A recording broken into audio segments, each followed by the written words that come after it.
皆さんこんにちは。科学のお姉さんこと五十嵐美希です。ミキラボの更新を楽しみにしてくださった皆様、お待たせいたしました。この間、全国各地でサイエンショーをやったり、科学実験教室をやったりしていました。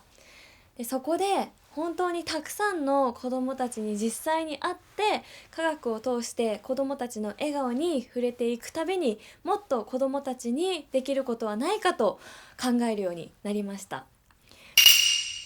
そこでこの度ミキラボをリニューアルします。チャンネル名はミキラボキッズ。より子どもたちがクイズや実験を通して科学を学べるチャンネルにしていきたいと思います。どんどん動画も出していく予定なので、これからも応援よろしくお願いします。